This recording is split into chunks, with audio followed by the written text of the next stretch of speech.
ఇంతకుముందు కూడా ఎక్కువ పార్టీ మారే లక్షణాలు లేవు. లాభం ఉన్నా, లబ్ధిపోయినా, 19 ఓడిపోయినా, 14 సీట్ రాకపోయినా, అతను 23 వరకు కూడా తన్నులు తిన్నాను నేను. ఇదే వైఎస్ఆర్సీపీ కార్యకర్తలతో 23 వరకు తన్నులు తిన్నాను. మార్కెట్ లీడర్ తన్నారు. అంత పగడ్బందీకి పార్టీకి పనిచేశాను.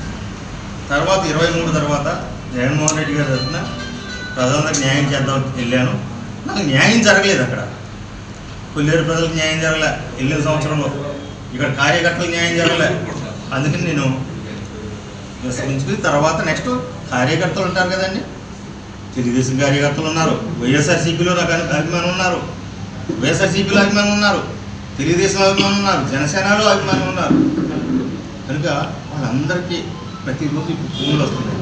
వాటితో మాట్లాడి ఆ నిర్ణయం ప్రకారం ఎలా అయితే బాగుంటుందని నిర్ణయం తీసుకున్నాను. 10-12 మధ్యన దానిలో స్పీకర్ గారు భీమవరంలో ఉంటే వెళ్ళి, అయ్యా నేను ఈ కారణాల వలన, వ్యక్తిగత కారణాల వలన, లేకపోతే నాకున్న కొన్ని సమస్యల వలన ప్రజలకు కొంచెం అందుబాటులో ఉండలేకపోయాను. కనుక నా రాజీనామా అంగీకరించండి అని చెప్పి డైరెక్ట్గా స్పీకర్ గారి దగ్గరికి నేను ఈరోజు ఇవ్వడం జరిగింది. 23/11/2024 సుమారు 11 గంటల టైంలో 11:12. కనుక మీ అందరికీ మీడియా ముఖంగా ఈరోజు తెలియజేస్తున్నా, ప్రజలకు న్యాయం చేద్దామన్న ఉద్దేశంతోనే ప్రజా సమస్యల మీద పార్టీ మారుతున్నాను. ప్రజల కోసం పోరాటం. ఎందుకంటే ఆ పార్టీ అడ్రస్ కదండి, పార్టీ అడ్రస్ మీకు అర్థమవుతుంది. అధికారంలో ఉన్నప్పుడే లేనిది అధికారం లేకుండా ఎలా జరిగింది సార్ పనులు? అధికారం లేనప్పుడే ఉన్నప్పుడే మీకు న్యాయం జరగలేదు అంటారు కదా. ఏ పార్టీలో లేకుండా ఎలా జరుగుతుంది అనుకుంటున్నారు మీరు? వ్యక్తిగతంగా పోరాటానికి నాకు శక్తి సామర్థ్యాలు ఉన్నాయి. అది కాకుండా కొంతకాలం గ్యాప్ ఇచ్చి కొంతమంది నాయకులు వస్తున్నారు. ఎప్పుడు దగ్గర 5 సంవత్సరాలు ఎలక్షన్ తర్వాత 6 నెలల ముందు బ్యాక్ తీసుకొస్తున్నారు. ఎమ్మెల్యేలు అయిపోతున్నారు. నాకు వ్యక్తిగతంగా కూడా ఫైనాన్షియల్గా కూడా చూసుకోవాలి కదా. నా వ్యాపారాలు, నా కుటుంబాన్ని కూడా చూసుకోవాలి కదండి. ఆరోగ్యపరంగా కూడా ఉండాలండి. కానీ ఇక్కడ ఉంటే కనుక వ్యక్తిగత జీవితాలను కోల్పోతుంది. ఇది పదవులు ఉంటే ప్రతిరోజు కార్యకర్తలకు అందుబాటులో ఉండాల్సి వస్తుంది. కొంతకాలం దూరంగా ఉండి తర్వాత కార్యకర్తలను నిర్ణయం తీసుకుంటాం. అయ్యా మీరు నిర్ణయం అన్నప్పుడు చాలామంది చూశాను. ఇక్కడ లోకల్ నాయకులు అనేక పార్టీలు మారారు, అన్నింటిలో పోరాడారు. నేను మాత్రం ఒకేసారి ఒక పార్టీ మారాను. సార్ గతంలో టీడీపీ అన్యాయం చేసిందన్నారు, దీంట్లోకి వచ్చారు. మళ్ళీ టీడీపీకి నేను అన్యాయం టీడీపీ నేను అన్యాయం చేశానని కాదు కదండి. అన్యాయం అనలేదు అక్కడ, అలా కదండి. పదవీ కాలం పూర్తి కాకుండా పార్టీ మారవలసిన అవసరం. కొంతకాలం గ్యాప్ ఇద్దాము. అభిమానులు ఎటు తిరిగితే వాళ్ళ వెనకాల నేను తిరుగుతానండి. 3/11/2024 ఈరోజు పత్రికా విలేకరులని మరియు ఎలక్ట్రానిక్ మీడియా వారిని పిలిపించిన కారణం, నాకున్న ఏవైతే వ్యక్తిగత సమస్యలు అవనివ్వండి, లేదంటే నేను ఒక ఎమ్మెల్సీగా ఉండి కూడా ప్రజలకి ఏ సేవ చేయలేకపోతున్నాను. దాని గురించి నేను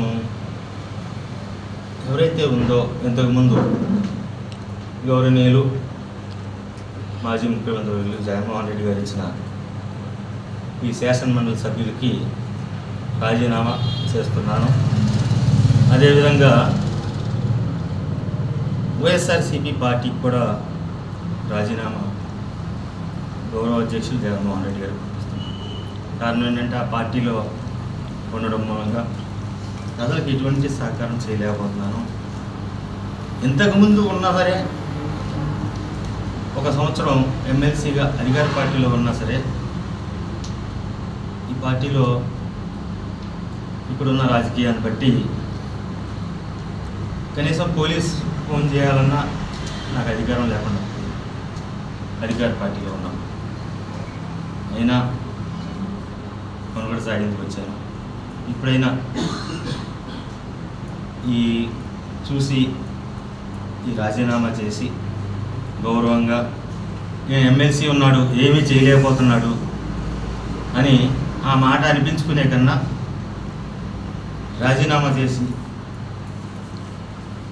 నాకు ఏదైతే అవకాశం ఉంటుందో దానికి నేను ఇప్పుడు వెళ్దామని అనుకోవట్లేదు.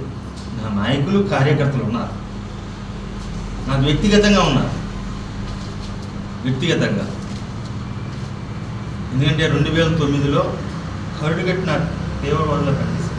కొల్లేరు ప్రజలు ఏమన్నా బీసీ నాయకులు ఏమన్నా అగ్రవర్ణాలు కాదు. 83 నుంచి ఒక్కసారి కూడా జనరల్ ఎలక్షన్లో గెలవకపోతే 2009లో ఒక బీసీ బిడ్డను గౌరవించారు. అటువంటి నాయకత్వం ఉంది, వాళ్ళ మీద నమ్మకం ఉంది. వాళ్ళందరికీ న్యాయం చేయాలి. ఇప్పుడు రాజీనామా చేస్తాను, వాళ్ళందరూ ఒపీనియన్ అడిగి వాళ్ళు ఎలా బాగుంటుందా అని నిర్ణయం తీసుకున్నాడు.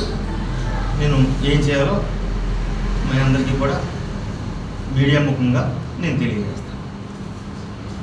సార్, రాజీనామా చేయడానికి ప్రత్యేక కారణాలు ఏమైనా ఉన్నాయా పార్టీ పరంగా? పార్టీ పరంగా ఇకపోతే పార్టీ ఓడిపోయింది. ఇప్పుడు ఎమ్మెల్సీ పదవి ఉన్నా లేకపోయినా ఏమీ చేయలేకపోతున్నాము. ఇది వదిలేతే పాత గౌరవాలను బట్టి అన్న పని అవుతుందేమో. ఈయన వైఎస్ఆర్సీపీ పార్టీలో ఉండకపోతే ఒక పోలీసు, ఒక తహసీల్దార్ గారు, ఒక కలెక్టర్ గారు ఫోన్ చేసిన వైఎస్ఆర్సీపీ పార్టీ అనొచ్చు, లేకపోతే ఇంకోటి అనొచ్చు. పార్టీని వదిలేతే వ్యక్తిగతంగా మాత్రం అన్ని డిపార్ట్మెంట్లు నన్ను గౌరవిస్తున్నాయి.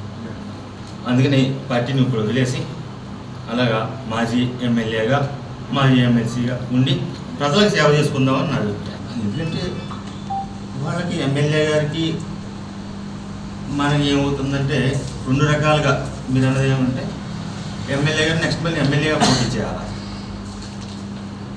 దానికి ఎమ్మెల్సీని ఎమ్మెల్యేని ఒకే పెత్తనం ఇస్తే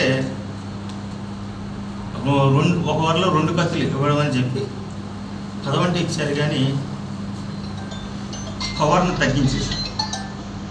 పదవంటే ఇచ్చారు కానీ పవర్ లేదు. దాని మూలంగా అక్కడ కూడా నేను నాయకులకి కార్యకర్తలకి ఏ న్యాయం చేయకపోగా నా అభిమానులను కూడా ఖండించుకుని కేసులు పెట్టిన అభిప్రాయాలు ఉన్నాయి. అయినా జగన్మోహన్ రెడ్డి గారి దగ్గర నేనేమీ మాట్లాడలేదు. అడిగాను జగన్మోహన్ రెడ్డి గారి, ఆయన అడిగితే ఒకటే చెప్పేవారు, ఏమన్నా మాట్లాడితే ధనంజయ రెడ్డి గారితో మాట్లాడారు. కొల్లేరు సమస్య ఉంది అయ్యా, 3వ కాంటూర్ అని చెప్పి రాజశేఖర రెడ్డి గారు చెప్పారు, చంద్రబాబు నాయుడు గారు చెప్పారు. నేను కొల్లేరు బిడ్డల కోసమే, నా నియోజకవర్గ ప్రజల కోసమే నేను 23 సంవత్సరాల అనుభవం తెలుగుదేశంలో ఉండి ఇప్పుడు నేను ఇక్కడికి వచ్చాను వైఎస్ఆర్సీపీ. కనుక దానికి సంబంధించి మీరు దయచేసి ఆ కొల్లేరుకి న్యాయం చేయమంటే ధనంజయ రెడ్డి పెట్టి ధనంజయ రెడ్డికి మాట్లాడుకున్నాను. అక్కడ కూడా నాకు వెళ్ళిన విధానం, పార్టీ మారిన విధానంలో కూడా నాకు న్యాయం జరగలేదు. ఇప్పుడన్నా న్యాయం జరిగిద్దేమో అని చెప్పి పబ్లిక్గా ఏ పదవి లేకుండా మాజీ ఎమ్మెల్యేగా ఇంతకుముందు కొల్లేరు ప్రజల కోసం ఏమో గోసి పెట్టుకుని పోరాడాను. మళ్ళీ ఇప్పుడు రైతు కోసం ఆమాన్య నిరాదీక్ష చేయడానికి నాకు హక్కు ఉంటుంది. దానికోసం నేను ఈ నిర్ణయం తీసుకున్నాను. సార్, రామలక్ష్మణులు గారు ప్రకటించుకున్న మాజీ ఎమ్మెల్యే గారు అంటే పార్టీలో ఉన్నప్పుడు భార్యాభర్తల మధ్య కూడా విభేదాలు ఉంటాయి, కనపడవయి. రామలక్ష్మణులాగా మేము ఉన్నాం, కానీ భార్య మాట నెగ్గించుకోవాలని భర్త మాట నెగ్గించుకోవాలని భార్య అలా ఉంటారు. కానీ నాకు సంబంధించింది కాపురం చేసినంత వరకు విభేదాలు ఉండకూడదు అని అభిప్రాయం తప్పితే ఆయన వార్త ఎలా ఉన్నా సరే ఎప్పుడు ఎవరిని దూషించడం నాకు అలవాటు ఉండదు. నేను ఇప్పుడు కూడా గవర్నర్ దూలనాగేశ్వరరావు గారు అంటాను, మా జగన్మోహన్ రెడ్డి గారు అంటాను. కాకపోతే జగన్మోహన్ రెడ్డి గారు పదవి ఇచ్చినందుకు కృతజ్ఞత, కానీ సమస్యల మీద వెళ్తే మాత్రం ఒక్కసారి కూడా అపాయింట్మెంట్ ఇవ్వరు. సజ్జల్ గారితో మాట్లాడుకో, ధనంజయ రెడ్డి గారితో మాట్లాడుకో, లేకపోతే అప్పిరెడ్డి గారితో మాట్లాడుకో, కానీ దూలనాగేశ్వరరావు గారికి నీకు మధ్యన విభేదాలు ఉండకూడదు. ఆయన ఏం చేసినా అయ్యా నేను పోలీస్ స్టేషన్కి ఫోన్ చేసి ఫలానా ఇబ్బంది ఉంది అని అంటే కింద ఫలానా వ్యక్తితో మాట్లాడండి అని ఒక ఎమ్మెల్సీ ఫోన్ చేసినా విలువ లేకుండా పోయింది. కానీ పార్టీ పోయిన తర్వాత ఇక్కడ ఎలాగో ప్రతిపక్షంలో అధికార పక్షంలో లేనప్పుడు ప్రతిపక్షంలో ఏమి ఇస్తారండి? ప్రతిపక్షంలో ఏమి ఇస్తారు? అందుకు నేను ఎందుకు వచ్చింది, రాజకీయంగా ప్రజలకు న్యాయం చేయలేకపోతున్నారు. ఒక గౌరవప్రదమైన పదవిలో ఉండి ఒక శాసనమండలి సభ్యుడిగా ఉండి ఏం రాజకీయాలండి? అందుకనే రాజీనామా చేసి సింపుల్గా పుచ్చలపల్లి సుందరరామయ్య గారు ఉన్నారు, ఎంత ఆయనకి అధికారం ఉండాలా? అలాగే నేను పోరాడతాను. ఒక కొల్లేరు బిడ్డగా, ఒక మత్స్యకారి బిడ్డగా, ఒక బీసీ నాయకుడిగా ఇక్కడ రైతాంగం గురించి మాట్లాడతాను, కొల్లేరు సమస్యల గురించి మాట్లాడతాను, నిస్సిగ్గుగా మాట్లాడతాను. నాకు హక్కుందప్పుడు ఏ పార్టీ నాకు అడ్డు రాదు. దాని మీద ఫ్యూచర్లో నా కార్యకర్తలు బయట నాయకులు ఆహ్వానించి అయ్యా మీరు పార్టీకి అవసరము అని అనుకుంటే అప్పుడు మీ అందరితోనూ నాయకులతో మాట్లాడి అప్పుడు నిర్ణయం తీసుకుంటాను. మాట్లాడేది అధికార పార్టీ కాదు, ఇచ్చిన దానికి న్యాయం చేయాలి. నేను 2014లో నా సిట్టింగ్ ఎమ్మెల్యే తీసేసినప్పుడు నేను ఇండిపెండెంట్గా ఎందుకు వేయకూడదు? ఒక కమిట్మెంట్ ఉంది, నాకు కమిట్మెంట్ ఉంది. ఆ రోజు 14లో ఎమ్మెల్సీ ఇస్తాను, ఇవ్వకపోయినా సరే కమిట్మెంట్తో పనిచేస్తాను. ఇప్పుడు నాకు 19లో సీట్ ఇచ్చారు, లబ్ధి పొందిన కూడా న్యాయం చేయలేదు. అయినా 23 వరకు టీడీపీలో జరిగిన రోడ్లు బాగోలేదని వైఎస్ఆర్సీపీ మీద, స్థానిక ఎమ్మెల్సీ మీద, ఎమ్మెల్యే గారి మీద, ఉదయనాగేశ్వరరావు గారి మీద కూడా ఫైట్ చేశారు.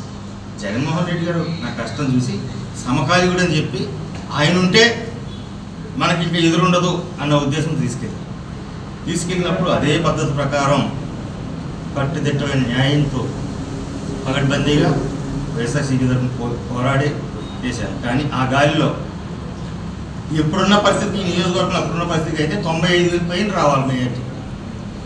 నేనున్నాను కాబట్టి 45,000 వచ్చింది. ఓకే, ఇంతకన్నా ఏం లేదు సోదరులారా. మరిన్ని వీడియోస్ కోసం ఛానల్ ని సబ్స్క్రైబ్ చేయండి. లేటెస్ట్ అప్డేట్స్ కోసం వాట్సాప్ ఛానల్ ని ఫాలో అవ్వండి. ఆ లింక్ డిస్క్రిప్షన్ లో ఉంది.